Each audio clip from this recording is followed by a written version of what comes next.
Pár hete találtam Instagramon egy kellőképpen elborult gondolkodású festőt, és szeretem az elborult dolgokat, és az első adandó alkalommal ráírtam, és nagyon hamar kiderült, hogy írt egy könyvet. És azt beszéltük, hogy ebből a könyvből küld nekem egy példányt, amit majd én bemutatok legjobb képességeimhez mérten. És hát ez a könyv ez megjött, 2 nap alatt elolvastam. Ez Jáger Luciának a Házfoglaló című könyve, és pont olyan elborult, hogy szeretem. Azt mondta a művésznő, hogy akinek adott egy példányt, az Ozora Fesztivál bejáratánál elégette, és ez remek alkalomnak találtam arra, hogy megteszteljem a mentálhigiénés állapotomat ezen a könyvön. Ja, nincs mentálhigiénés állapotom. Olyan, mintha a Silmarillok lenne begombázva. Kozmikus horror, érzelmi horror, körülbelül a könyvnek az 1/5 meghaladta az érzelmi intelligenciámat, de a 4/5, amit értettem, az nagyon kemény volt. Így új könyv illatra a koreai menzán felszolgált babcsira salátára hasonlít. Ja, érdekes információ.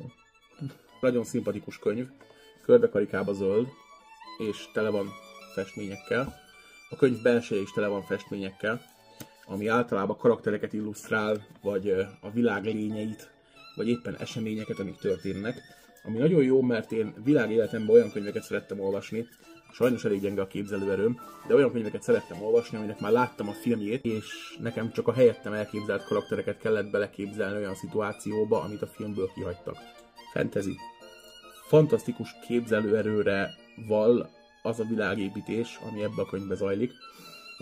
El se tudnék képzelni ilyen eredet történetet például a Világom napjának, mint ebbe a Napsárkány. Mondta előre, hogy ez egy ilyen világépítős könyv, ami bemutatja előre a karaktereket, meg a helyszíneket. Kicsit ilyen isekályos, de nem csak emberek kerülnek át más világba, hanem varázslények kerülnek át az embervilágba.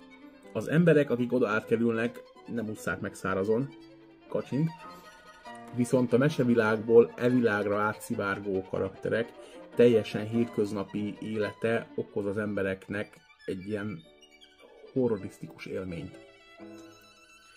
Különösen tetszett, hogy a könyv bizonyos pontjain rímel, és mindig tisztelettel tekintettem azokra, akik képesek egy hosszú szófosásra érdemes dolgot pár szóba betömöríteni. Itt van például a bárányok életét lefestő rajz, hogy milyen életciklusokat élnek meg a bárányok, és ehhez írt egy teljes verset, talán 2 oldalas, és kurva jó. Gyakran hozza be az író a szülő-gyermek kapcsolatot a könyvbe, ami nekem nagyon tetszett, mert én is hadilában állok az őseimmel, és nagyon érdekel, hogy más emberek hogyan viszonyulnak az őseikhez.